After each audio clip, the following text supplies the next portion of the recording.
lagi dengan saya, nama Serli Juliafri, NIM 1814070038, Prodi Pendidikan Guru Madrasah Ibtidaiyah dari Universitas Islam Negeri Imam Bonjol Padang. Dosen pembimbing Dr. Milyasari SPD MSI. Pada kali ini kita akan membahas tentang bab 2 tinjauan pustaka, yang mana terdiri dari 6 subtopik. Subtopik pertama yaitu pengertian dan pentingnya tinjauan pustaka.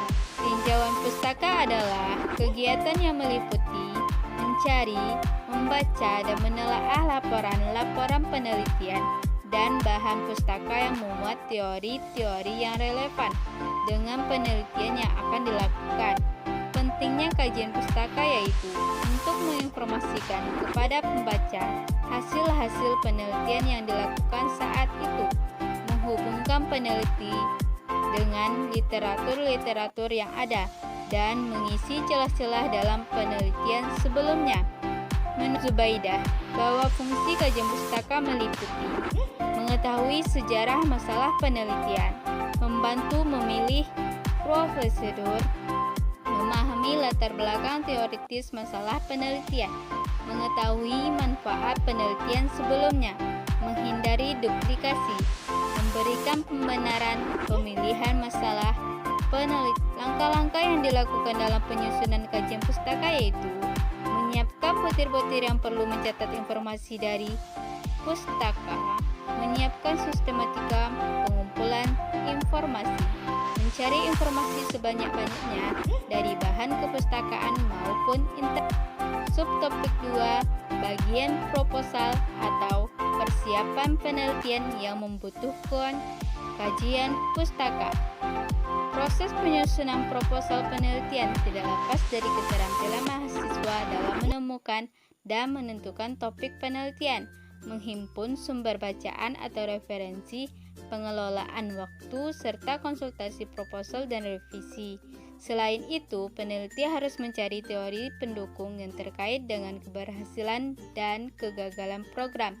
Akan sangat baik jika peneliti dapat menemukan laporan hasil penelitian terdahulu yang terkait dengan program yang sedang diteliti. Subtopik 3, cara-cara mengkaji bahan-bahan pustaka dan menyusun kerangka berpikir. Kerangka berpikir merupakan bagian dari penelitian yang menggambarkan alur gambaran kerja dari penelitian yang akan dilakukan. Kerangka berpikir harus menjelaskan pertautan secara teoritis antar variabel yang akan diteliti. Jadi, harus dijelaskan hubungan antara variabel independen dan variabel dependen. Dan jika ada kedudukan variabel moderator dan intervening dalam penelitian. Langkah-langkah melakukan kajian pustaka menurut Donald Eyre and Creswell sebagai berikut.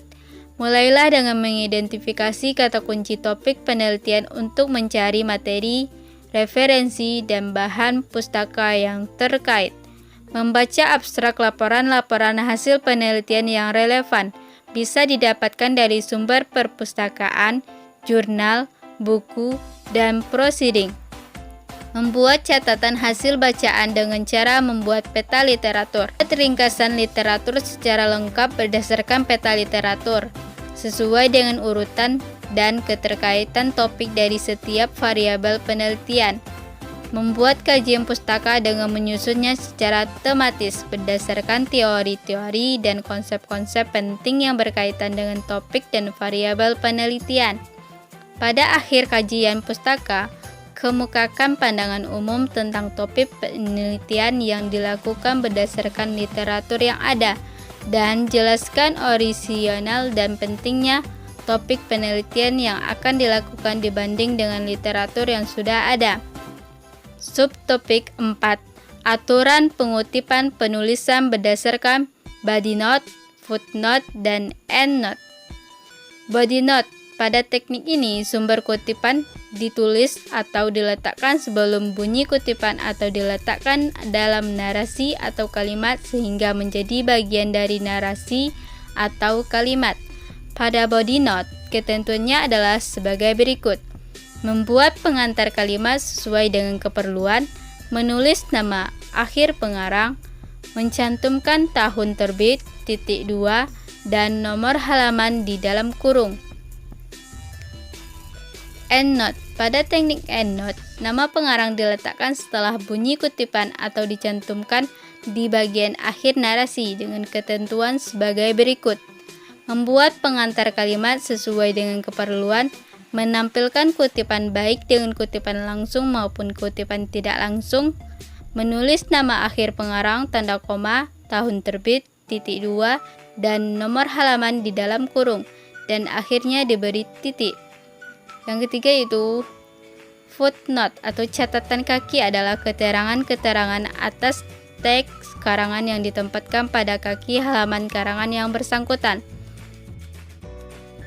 Ketentuan mengenai penulisan catatan kaki yaitu catatan kaki berada di bagian bawah halaman, letaknya dipisahkan dengan garis yang panjangnya 14 karakter dari margin kiri dan 4 spasi dari teks. Penulisan catatan kaki menggunakan spasi 1, catatan kaki diberi nomor. Jika ditulis lebih dari satu baris, baris kedua dan seterusnya dimulai seperti margin teks biasa atau tepat pada margin kiri. Jarak antara nomor pada catatan kaki sama dengan jarak spasi teks. Jarak baris terakhir setiap catatan kaki adalah 3 cm dari tepi bawah halaman. Catatan kaki yang terlalu panjang hingga menjangkau halaman selanjutnya tidak diperkenankan. Jika catatan kaki mengacu pada sumber yang sama dalam 2 nomor berturut-turut, tidak perlu ditulis lengkap dengan identitas yang sama. Pada nomor yang terakhir cukup cantumkan ibid. Kemudian jika sumber yang sama dipakai dalam nomor yang tidak berurutan atau melompati catatan kaki dengan nomor lain, cukup tuliskan cheat. Nama pengarang dari sumber tidak dibalik, baik nama asing atau nama Indonesia. Jika sumber berupa buku, majalah, atau koran dan ditulis oleh 2 atau 3 orang, maka nama penulis ditulis semua. Pengarang yang jumlahnya lebih dari 3 orang bisa ditulis nama pengarang pertama dalam catatan kaki diikuti DKK atau AL. Pangkat atau gelar tidak ditulis. Subtopik 5 menjabarkan penelitian relevan dan cara penulisannya. Relevan dimaknai sebagai adanya keterkaitan antara topik penelitian yang akan diteliti dengan hasil penelitian orang lain yang dijadikan rujukan atau pembanding. Cara penulisannya yaitu peneliti mendeskripsikan hasil-hasil penelitian yang telah ada, dilakukan sebelumnya dan relevan dengan masalah yang diteliti. Peneliti menjelaskan posisi penelitiannya dengan cara mendeskripsikan persamaan dan perbedaan penelitian yang dilakukannya dengan penelitian-penelitian yang relevan yang disajikan. Subtopik 6 menguraikan hipotesis dan contoh-contohnya. Hipotesis adalah pernyataan mengenai hubungan proposisi, tentatif mengenai hubungan antara 2 variabel atau lebih mengenai fenomena atau variabel.